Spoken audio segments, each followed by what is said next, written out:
Freeports or special economic zones are promoted by the government as a fantastic opportunity to create thousands of new jobs and boost economic activity in areas which might not otherwise see much economic growth. It's the narrative of the UK government which has created 8 of them in England and a further 2 in Wales and 2 in Scotland. And the devolved Scottish Government is enthusiastically backing the 2 Scottish freeports, one located around the Firth of Forth, an area which few would imagine to be especially economically hard hit, except around the Grangemouth area, as a result of the planned closure of Scotland's only oil refinery by the government in England. Scotland's second freeport is the Inverness and Cromarty Freeport, which also covers the local airport. But are freeports really all they are cracked up to be? And just who benefits from them? Critics of freeports, and there are many, describe them as a state within a state. That's because, in addition to being a massive tax avoidance scheme for big business operating in them, private firms are exempt from many of the laws the rest of us have to obey. This includes stripping away employment protections for people working in these areas, and exemptions from planning controls that the rest of us are subject to. And if you think freeports just cover ports, places where ships sail into, think again. The Firth of Forth Freeport area runs from Falkirk and Grangemouth to the west, right across to Edinburgh and Leith in the east, and chunks of Fife including Burnt Island and Raw Scythe. If you live in a freeport area, private firms will have the right to compulsorily purchase private property, including your home if they want to, and because they are not subject to the same planning laws, there's nothing preventing them from fracking in the freeport area either if they choose to, despite the Scottish Government having banned fracking in October 2019.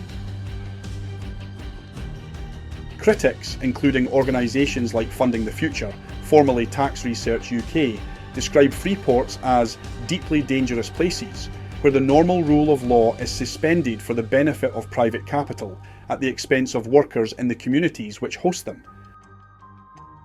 As such, they undermine democracy and effectively cede sovereignty of large chunks of a country's territory to private corporations. The point about freeports is that they are states within states. And they're all within what they call special economic zones. Well, the same thing applies there. So what that means is that any guarantees that you read about working conditions or environmental protections, community rights, including compulsory purchase, not having any say about that, those all depend on the goodwill of the corporations. They're not bound by national law. And you also have this question of how many other freeports and special economic zones around the world have shown that they allow criminal activity. So they're really worrying a sort of above creation, where the land and the resources of a nation sit in the hands of private corporations, and without any real rights for the population. And in Scotland, that is especially, I suppose it's egregious anywhere.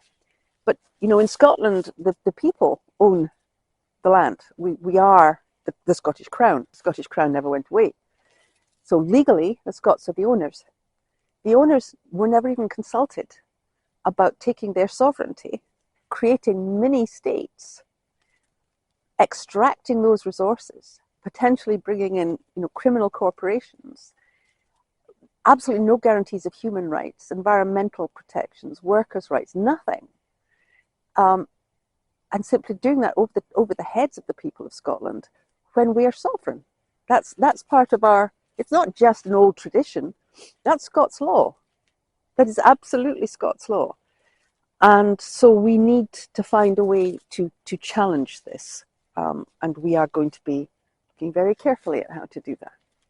So the thing about freeports is that when people say, a freeport is being established here or Cromarty, they imagine that little bit of the shore that is a port. But that's not the case. Freeport has a massive footprint, and it is always contained within something called a special economic zone.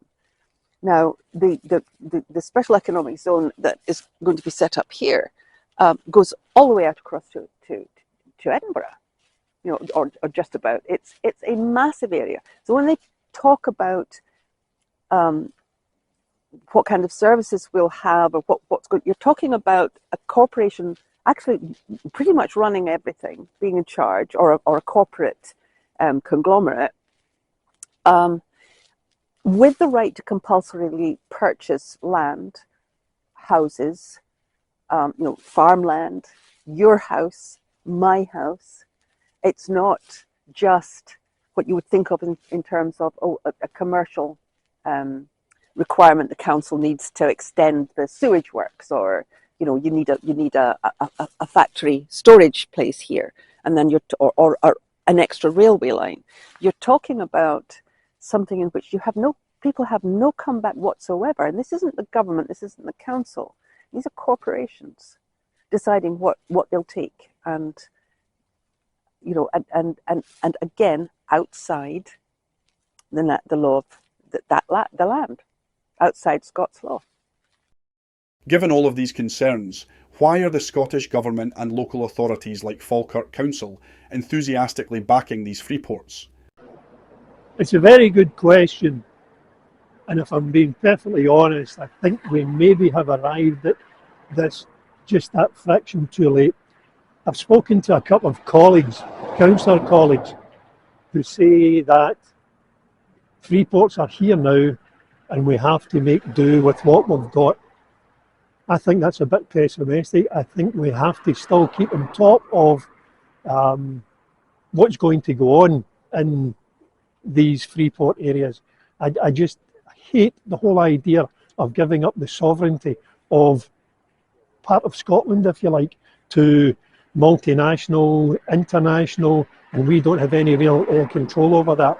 So I don't understand what has happened to allow the local authorities and our governments to permit the setting up of these freeports, but I'm wholly against them.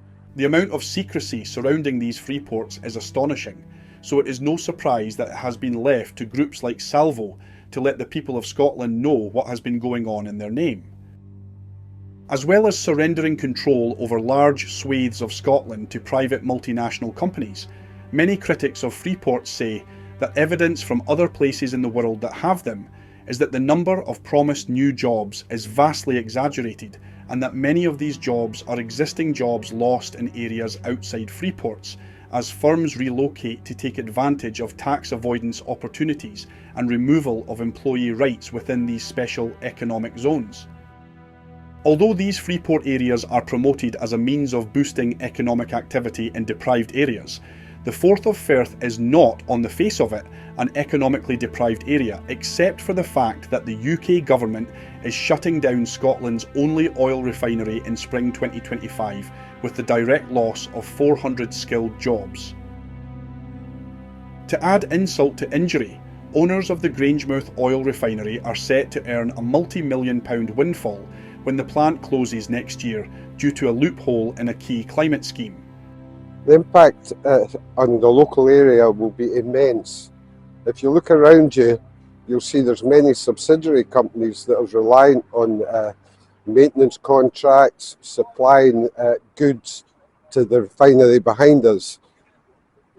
Many local people's jobs depend on these subsidiary factories, as do many jobs for people that work in the refinery.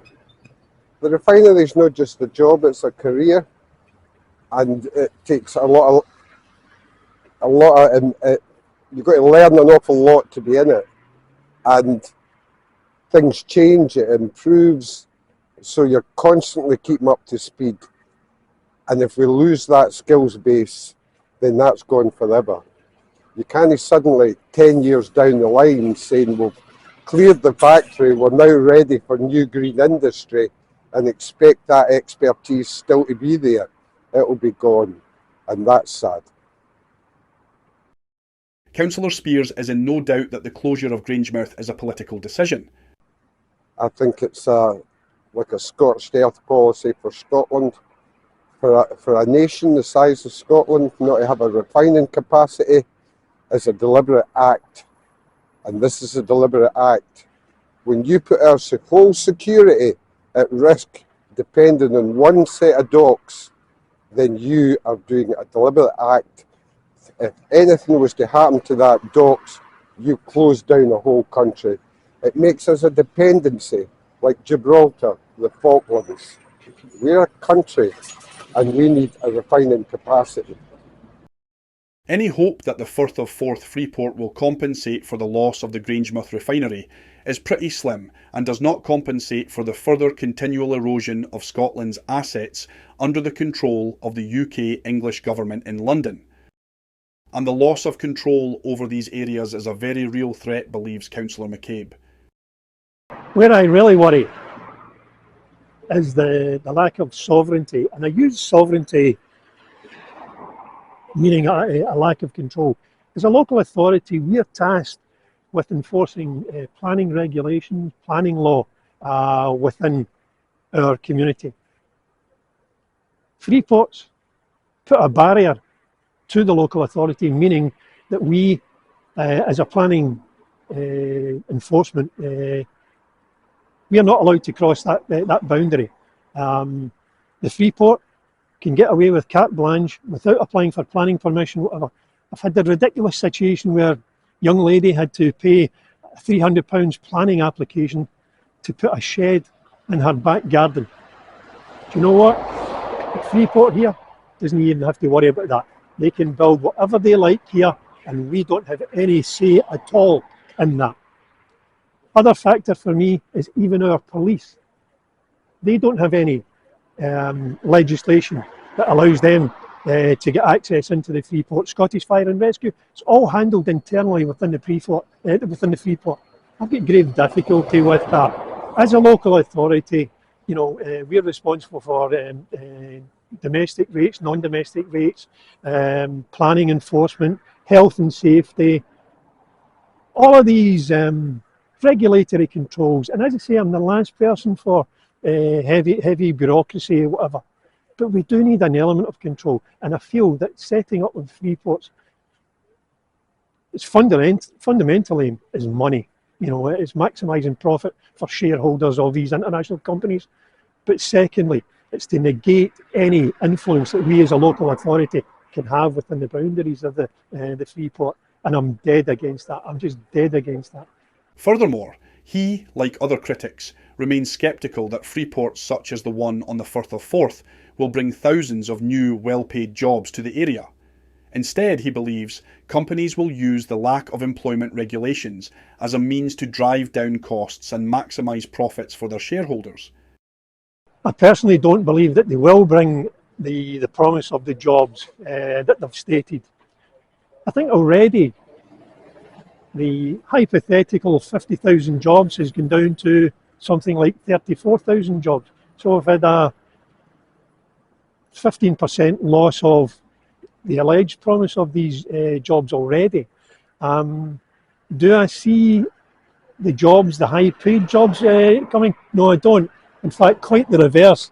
Because we won't have the regulatory control, shall I say. And by the way, I'm the last person to be looking for holding companies back. But we do need to we do need to look out for people. We do need to respect our workers. We can't have companies coming in and almost going to the lowest bidder. And the lowest bidder, as far as wages are concerned, is you and I, where they go for the cheapest, and whether it's local or imported, an imported workforce. That's a big concern to me. And the very fact that you're setting the whole premise up where we don't have union representation, it worries me. Why would you need that? If you are bringing these jobs, these well-paid jobs, as you state, why don't you want the involvement of the union in it? it can only be for the one reason, and that's to drive down costs. And that, I feel, fundamentally it says everything about Freeports. It's the driving down of costs, it's the maximising of profit, and unfortunately it impacts on the local workforce and the wider Scottish economy. Once these freeports are established, it's very difficult to regain some control over them, says Sarah Salyers. But that does not mean that the Salvo Freeports team are giving up. Far from it. What would stop them? I'm not sure anything short of independence can stop them, but you need also to be aware that independence in and of itself won't stop them, because there are things called ISDS agreements, which have to do with international corporate rights. Once a corporation enters into a contract in good faith with the government that has said, this is here's the contract, here are the terms. If there's a change of government, a change of regime, that doesn't mean you can automatically say, well, you're out, we're taking it all back. Because they entered that contract in good faith. And what ISDS provisions do is they fireproof these corporate contracts against these changes that happen in all over the world. There has to be, as they see it, there has to be some way of making sure that they're not vulnerable to volatile political conditions. So what we've done is that we have issued notice to every single one that this is being done through the auspices of a foreign crown, that the legal owners of the territory, the territorial assets, the territory and the maritime assets of Scotland are the people under the Scottish Crown. And you cannot sell or rent out something you don't own. Therefore, we are giving you notice. These contracts will likely be declared what it's called void ab initio. They will be liable for rescission, I think is the word, to be set aside, and you can't claim that you didn't know because we told you. That they don't believe us and haven't bothered to respond is their lookout. But the challenge to this can only start when Scotland has a government made up of people who are on Scotland's side, who actually care about the people and who listen to the people and who do not ignore the sovereignty of the people of Scotland, which is what produces that amazing principle, the Scottish principle of the common good, as the central principle of government and the purpose of government. Look, the Irish Constitution's got that there too. And that is our constitution. That, if you look at any country and any political history, you'll see that the laws that are passed in any country reflect the interests of those who are the most powerful, who are the ones in really who are at the top of the power pyramid.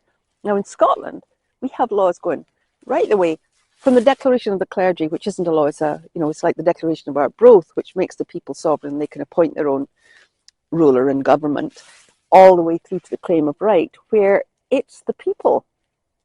And so when the people are the crown, the interest of the crown becomes the common good. We have to have a government that is not a shadow of a feudal English government, a Westminster that serves the rich and the privileged and the powerful and the ones born with silver spoons in their mouths, or the corrupt and the criminal. We have to have a government that reflects Scots values in our constitutional tradition, in our laws. And that puts the people back at the centre and at the top. That is the only way. And we won't get that except with independence. And then we're going to have to fight for that. And that is the only way that we will have people not putting their hands out for a piece of the pie, a bit of a shareholding, a wee bit of profit, and what will we do about 1 in 5 children or people in Scotland being in poverty? Oh, well, we'll massage that. We'll put a band-aid on it. No, we have to have independence, and independence has to mean radical reform, where the people are the shareholders in the wealth of Scotland. Now, those two things have to be in place. So we cannot do it without independence, but independence doesn't necessarily guarantee it. That's why we call what we're doing liberation, because it's liberating the people from that stranglehold, that top-down, a whole society run for the benefit of the privileged, which eventually leads to this kind of corruption, where what belongs to the people is taken for the profits of the few. We have to take things right back so that it's the interests of the people and the common good that is back at the heart of government in Scotland. Because the UK-driven policies of maximising profit over people continues unabated, it's essential to make people in Scotland aware of what this latest incarnation of Westminster's privatisation agenda means to them and their families. The Salvo Freeports campaign is starting to see some traction in raising public awareness on this issue, says campaign member Colette Walker, but more public support is still needed. We're really needing to get the backing of the public and get them to understand what the free ports and special economic zones are all about and the impact it's going to have on Scotland and the people of Scotland and the economics of what's happening in Scotland. We need their backing. We can only do so much. We can do all the groundwork, we can do all the research, but we really need their support. So if you were interested in getting involved with the Freeport campaign, or you wanting to get more information from us, then we're on all social media. We're on X, we're on Facebook, Instagram, and now we're on Blue Sky. On X, we're Salvo Freeports. And again, if you're wanting to email us, you can. It's very, very easy. It's freeports@salvo.scot if you're wanting any more information. We always publish on our social media any public meetings that we're going to be doing. So again, it's always a good tool to keep a check on your social media to see about the public meetings. Come along, attend the public meetings, speak to your local groups and communities about what's happening, try and get them involved. And again, it is really about word of mouth. It's talking to people, it's talking to your neighbours about it. Do they know anything about Freeports? Because I probably 99% they will not know what it is, what's happening. Support independent Scottish media by liking, sharing and subscribing to the Scotland channel on YouTube. Hit the notification bell to be informed about new releases from the Scotland channel. To find out more about the Scotland channel and our mission to create pro-Scottish television in Scotland, visit our website thescotlandchannel.tv.